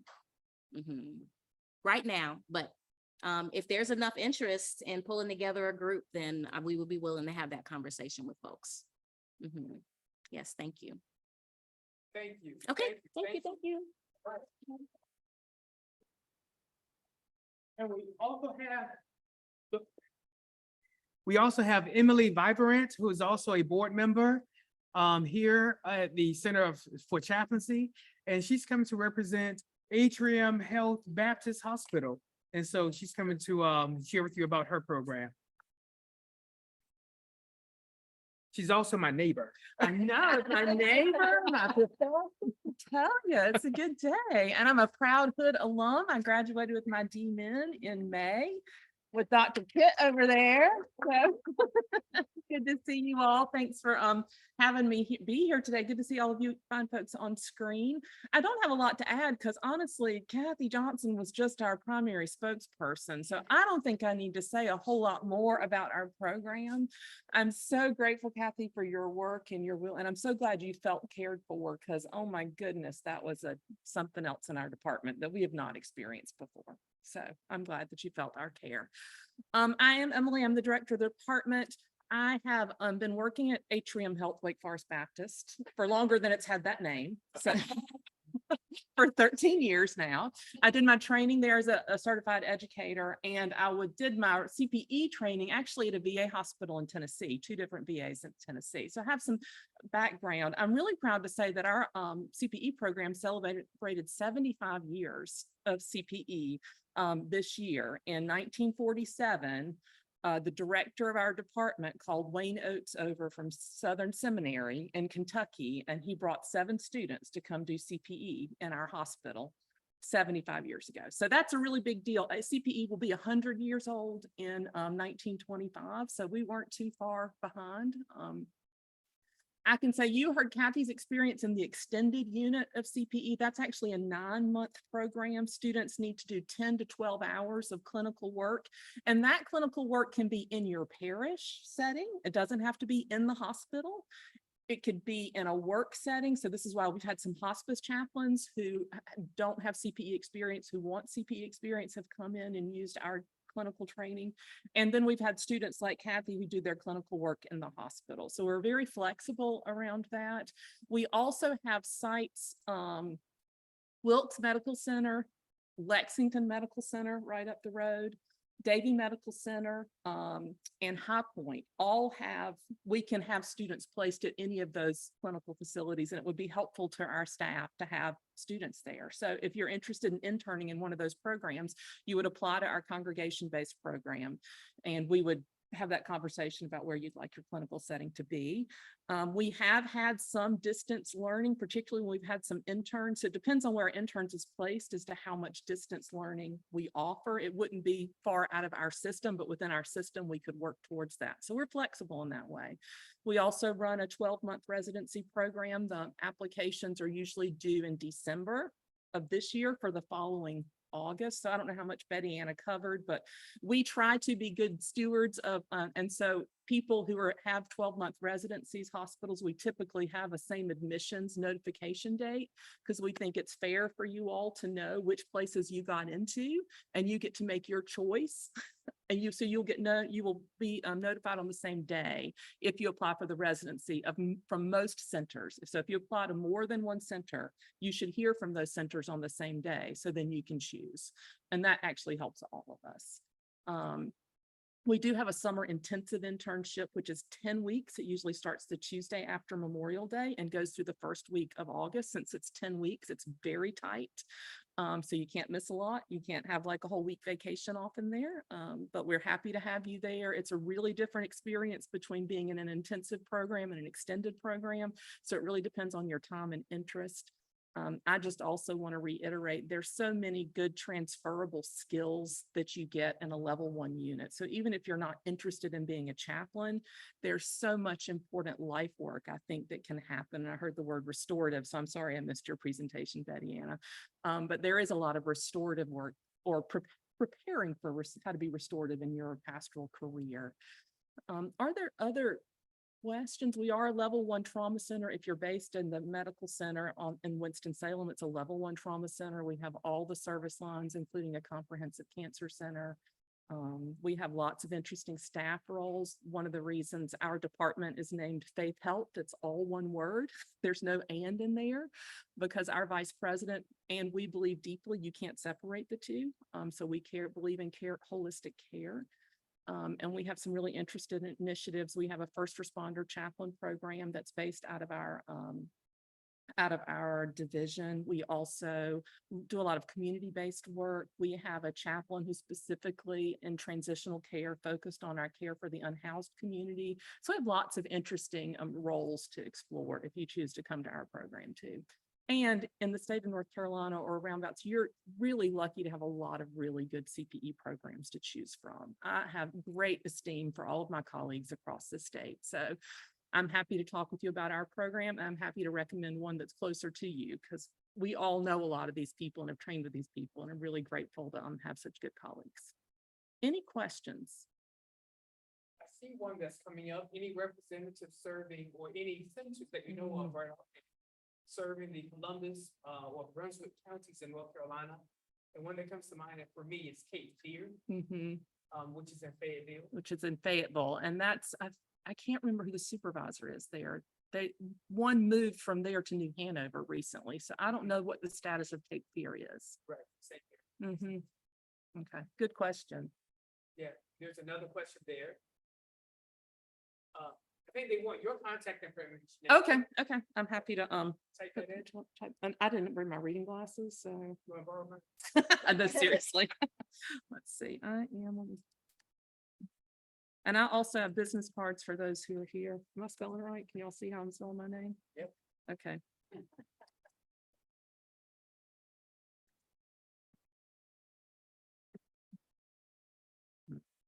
Wait.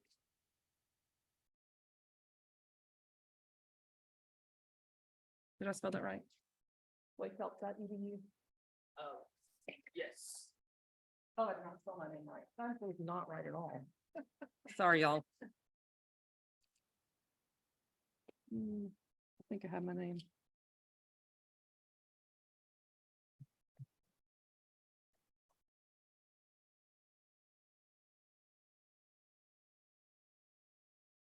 That's my email address. Okay.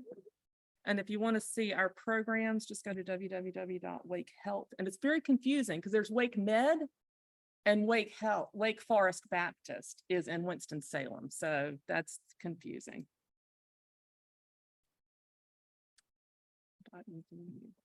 And you can search for clinical pastoral education when you get there. That's all on that. Thank you all for the time. All right, thank you. Ready.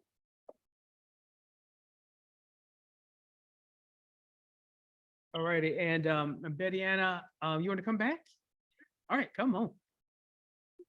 Oh, okay. All righty, and while Betty Anna is grabbing her paperwork, and she'll be right back before us. I want to thank you again for being with us in this first part in the morning, and I want to encourage you to come back after lunch, as we'll have some other centers who may present to us. We have some partners in different parts of the country who are joining us by Zoom. And so we're really excited to be able to offer, to invite them to this platform, and you can know more about their programs. Danielle? Thank you. I'm not going to add a whole lot about my own program in behavioral health because you heard a lot about that this morning in my presentation. But I will speak on behalf of Atrium Health today.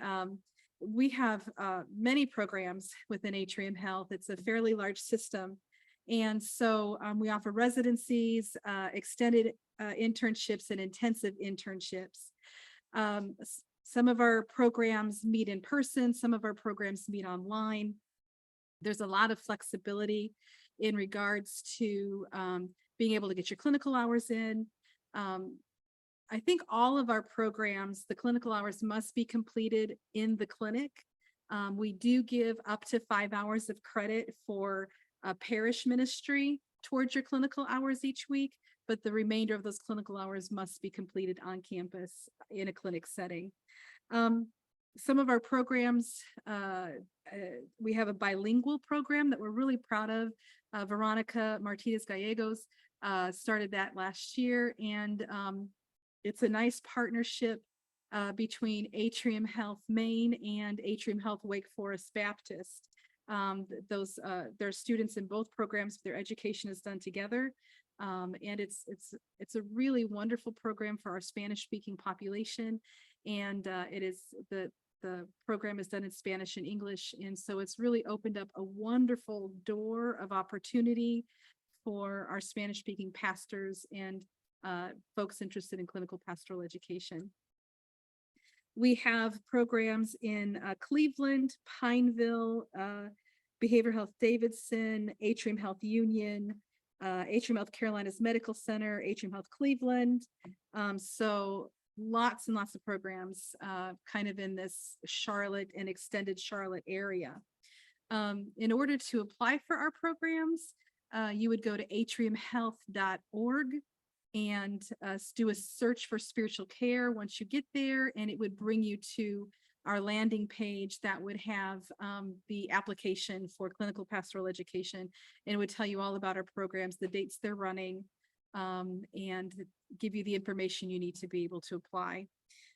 Earlier, someone had asked how many positions I have left in my behavioral health unit that starts in April. I have 2 positions left.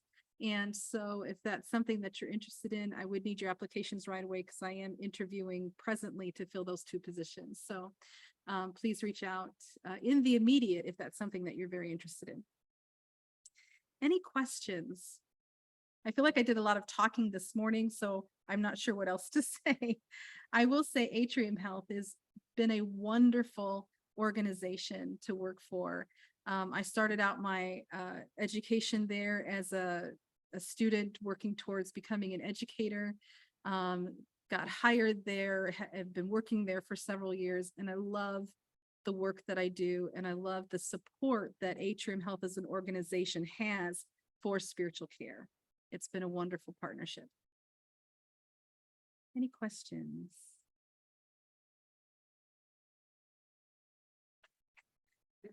Lakeisha, I see, I see your comment. I did receive your application. Yes. Okay. Yeah.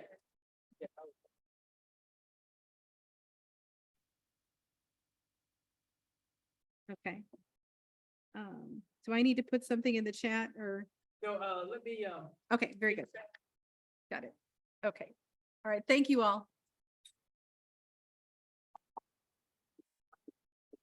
okay, everyone, let me finish this, chat. Can everyone now see Emily Viverant's information? All righty, just give me a thumbs up. We're all clear?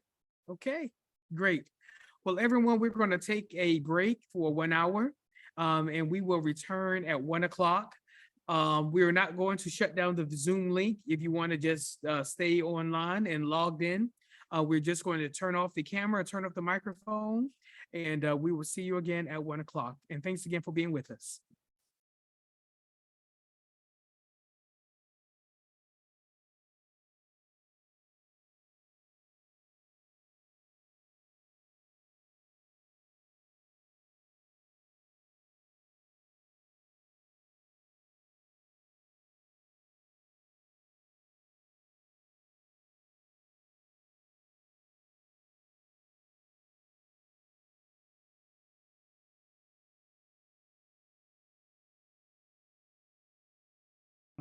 Make you a co-host so that you're able to share what you wish to share from the Mayo Clinic.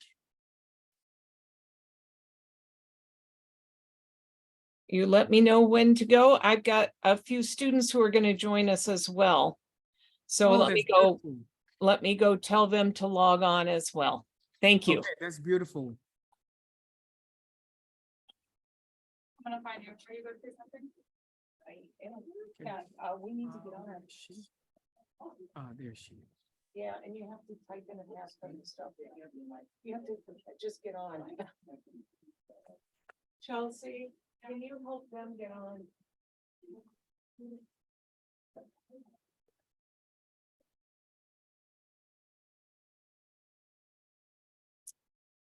All right, I'm ready and I would love to share the screen if I might.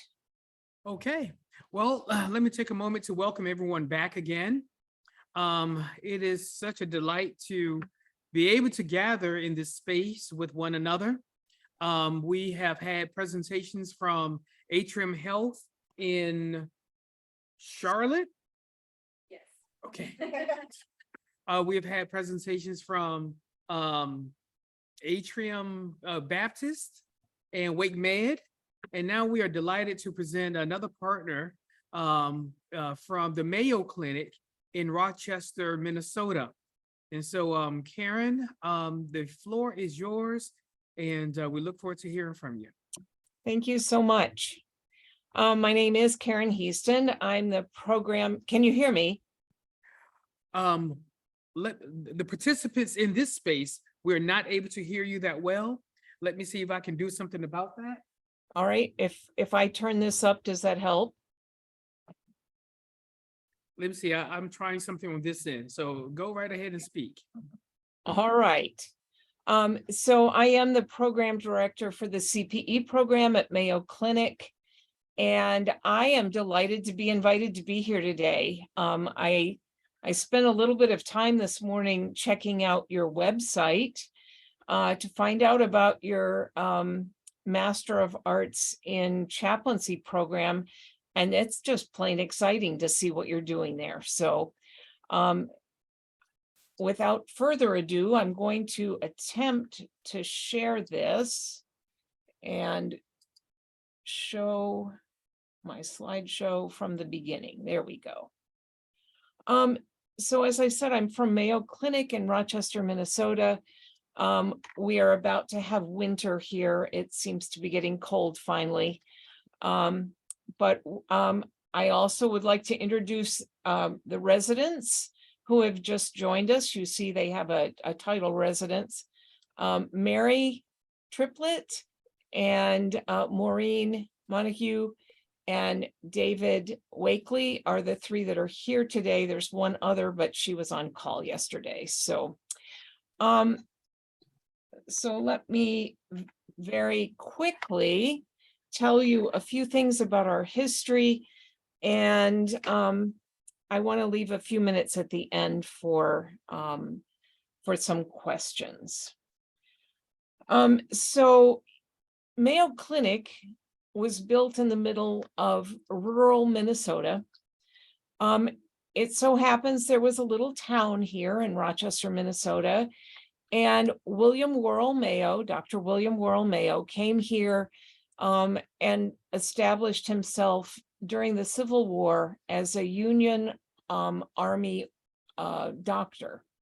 He was the one that gave the physicals to all the officers. But in 1883, a terrible tornado went through town, and it wiped out nearly half the town. But William Worrell Mayo and his, at the time, took care of the people who were injured. And the Sisters of St. Francis had a convent in town, and they opened their space so that people could be taken care of. Out of that came a great alliance between Sister Alfred Mose and Dr. William Worrell Mayo. And the Sisters of St. Francis decided that they would build a hospital if William Worrell Mayo would take care of it. So they did, and Mayo Clinic was really born. The impact of the sisters, you can see here, this is the St. Mary's Chapel.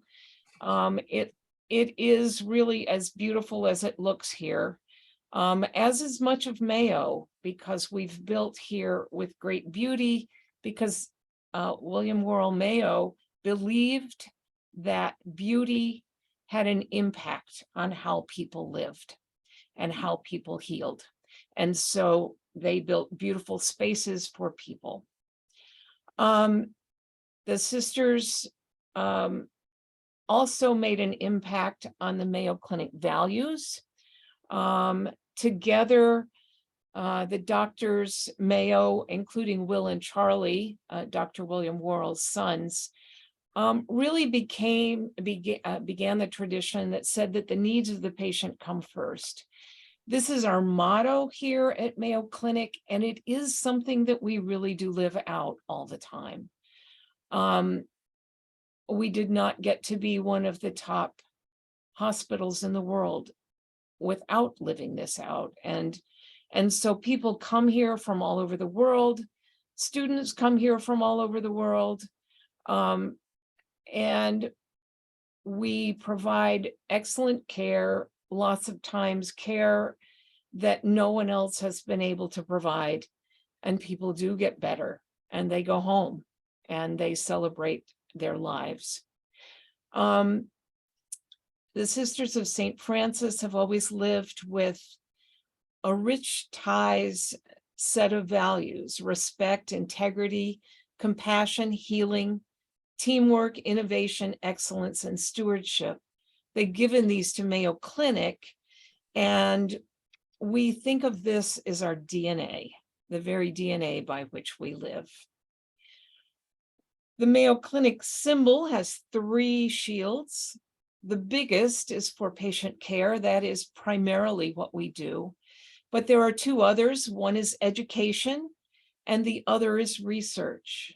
The original Mayos believed wholeheartedly that medicine could be made better by doing research. And so they built their lab literally next door to the OR so that they could analyze samples, take care of patients immediately in the OR, and not have to open them up twice. This was just something that they did, and they became experts at it. Education also became important early on.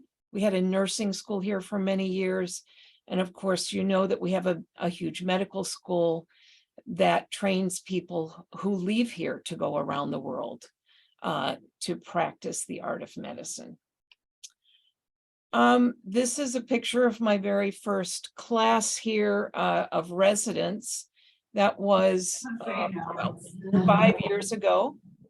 And you'll see Jose and Alex, they are about to become our first 2 certified educators in training.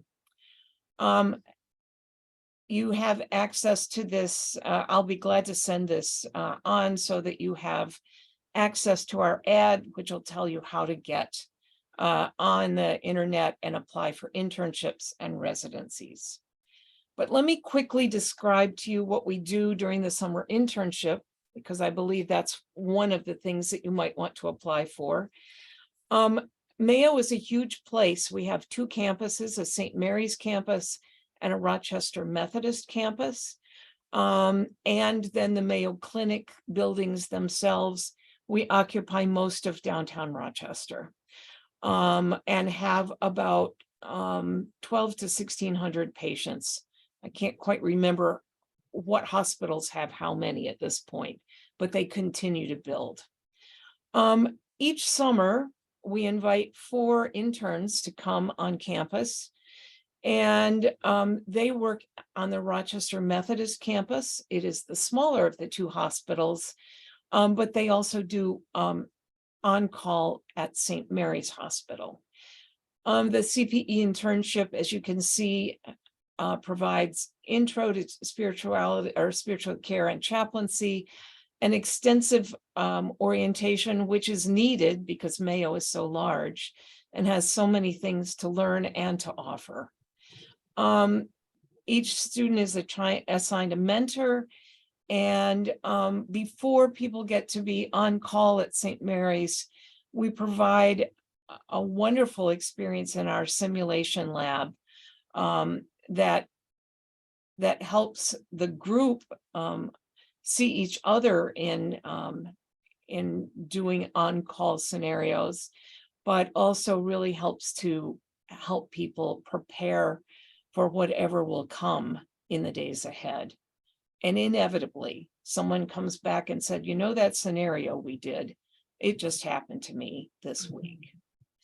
The curriculum includes many of the things that your curriculum at Hood includes: listening skills, the power of presence, learning cultural competence.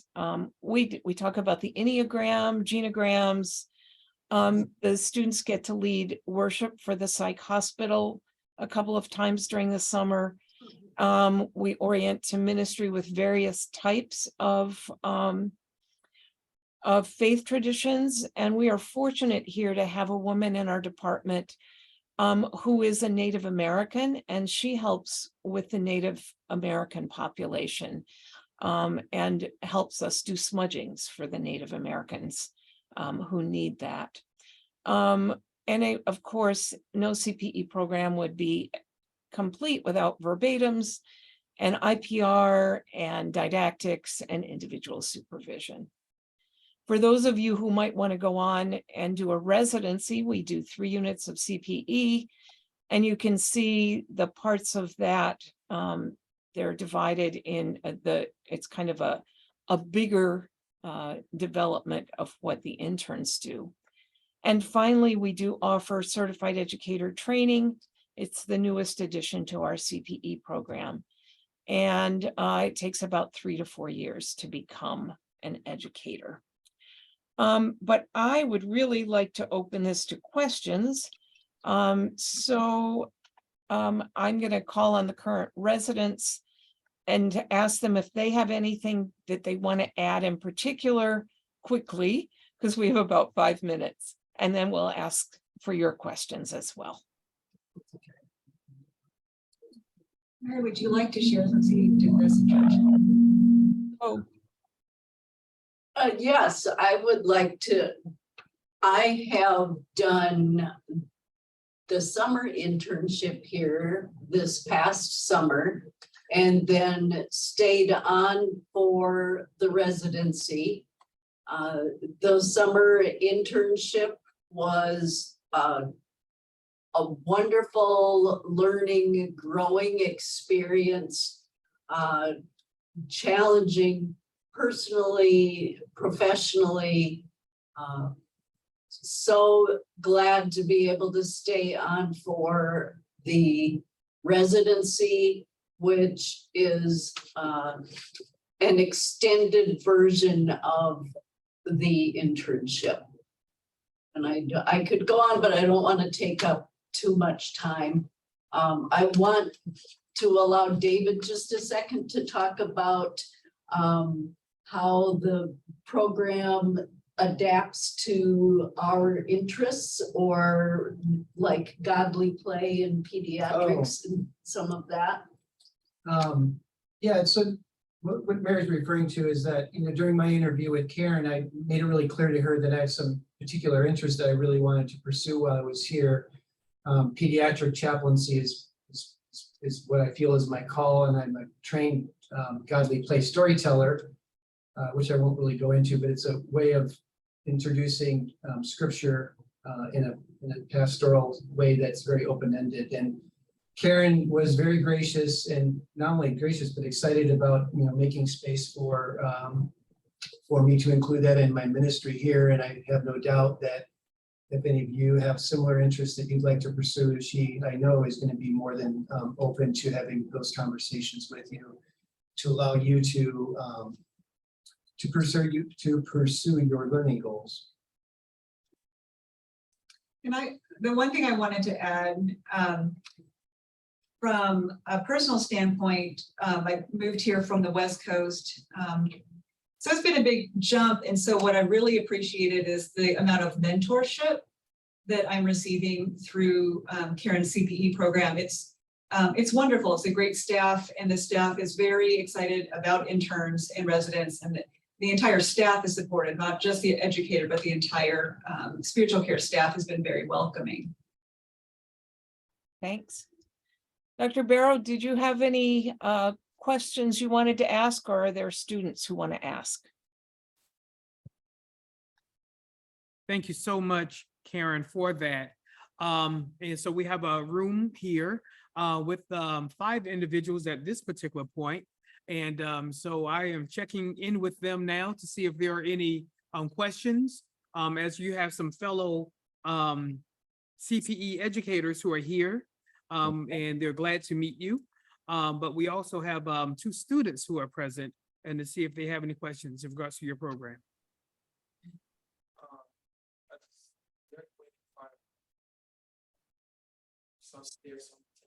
Absolutely. Karen, the question that came from the floor was how to receive more information about your summer internship program. All right, so I am going to have Chelsea email you the slide deck that I just used.